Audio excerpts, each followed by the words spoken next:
She once heard to marry an old bridge captain. Way, hey, roll and go. We roll all night and we roll till the day, but I spent my money on old Sally Brown.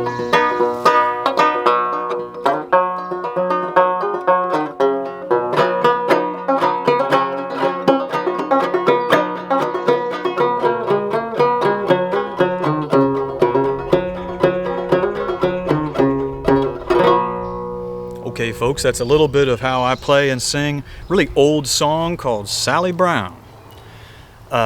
There's no evidence that this is a traditional banjo song. Frankly, I don't think it is. I don't know if anybody's ever played it and sang it on traditional banjo other than me. I'm sure somebody has, but so I just want to get that out there. This is not like a traditional banjo piece that I learned from the source, you know.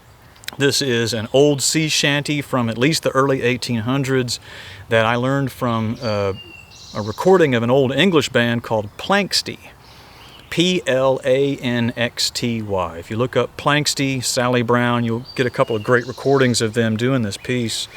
So like I said, it's a really old sea shanty, early 1800s, late 1700s. The early verses mentioned are different than the way I do it. Even Planxty's version is different than the way I do it. But the early verses talk about Sally Brown of New York City and talks about how she was a black woman. So it's pretty interesting. So Sally Brown is a black gal and sort of an upper class black woman in New York City in the 1700s, which is kind of interesting to think of. And a sailor, we don't know what color he might have been, falls in love with her. She rejects him, marries a sea captain, and then the sailor tries to get with Sally's daughter, like later on down in the song. It's pretty interesting.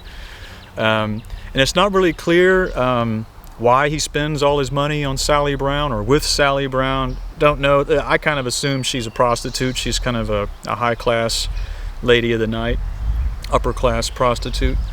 18th century New York was really wild, y'all. There's a great book you can read called, there's a book called City of Women that's all about New York City in the 1700s and the early 1800s up to, I want to say, the 1840s.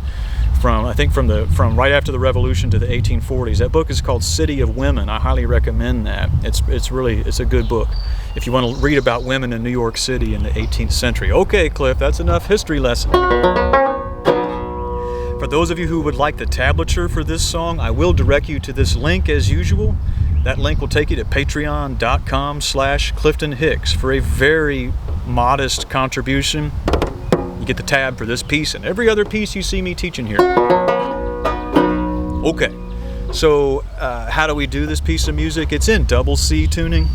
This is what Eddie Haggard called one finger C. You put one finger down on the fingerboard, that's the first string at the second fret, gives you a C chord. So that tuning is G, C, G, C, D. I'm down-tuned considerably from that. I'm probably closer to F, B flat, F, B flat, C. I always down-tune so the banjo matches my singing voice. That is how I learn and teach music. Songster method. Okay, so how do we play this piece of music? Starts off on the open bass string. Now let's go back and I'll tell you how I learned this song. I just learned this song from a recording, and there's no banjo on the recording. On that recording, it's like a bouzouki, a mandolin, and a damn drum. So I had to come up with my own banjo arrangement. So I tune the banjo to my voice, and I sing the song. I shipped on board of a Liverpool liner, way, hey, roll and go.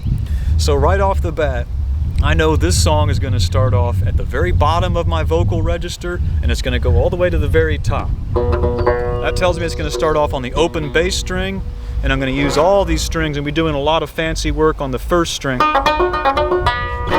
I know all that in my head just from trying to work it out, and of course you can figure all that out too. Nothing to it. So it starts off on the open bass string. I shipped on board of a Liverpool liner. So the way you're going to do that is you play the open bass string, Then you're going to slide from the 2nd to the 4th fret. Then you're going to play the 3rd string open. Then you're going to, I like to put my ring finger on the 1st string at the 2nd fret. And with my middle finger, I do a hammer-on the 3rd string. Then play it open. Then note the bass string at the 4th fret. Note it at the 2nd. Back to your open C chorus. That gives you, I shipped on board of a Liverpool liner. How do we get way, hey, roll and go?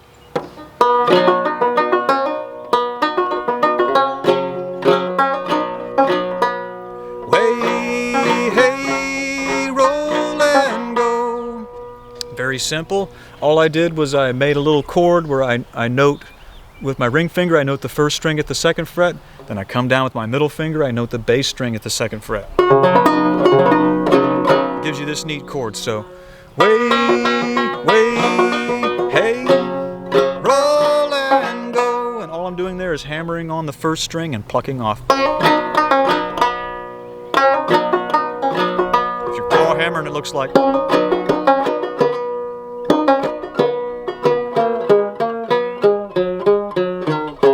How do I get that weird little Irishy sounding run? So I do a series of double note on the 1st string, then I hit the 2nd string open,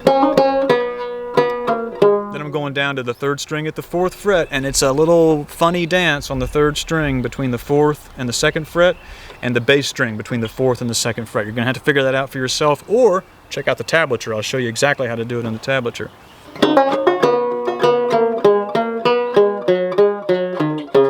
But I spent my money on old Sally Brown. And again, with these songs, typically they start and end on the same note. So and that's another tip. If you figured out that you start the song on the open bass string, it's a good bet you're going to end the song on the open bass string too. Okay, everybody, I've yammered on enough for today. Please do give this video a thumbs up. I hope you'll subscribe to our channel here. I really hope you'll visit us on the Patreon site, patreon.com/CliftonHicks. We've got hundreds of videos, hundreds of tabs, well over 1,000 members. Really hope you'll join us there. And please do share this video with somebody who's interested in sea shanties or old banjo music or something like that. Okay, thank you for looking. I do appreciate it.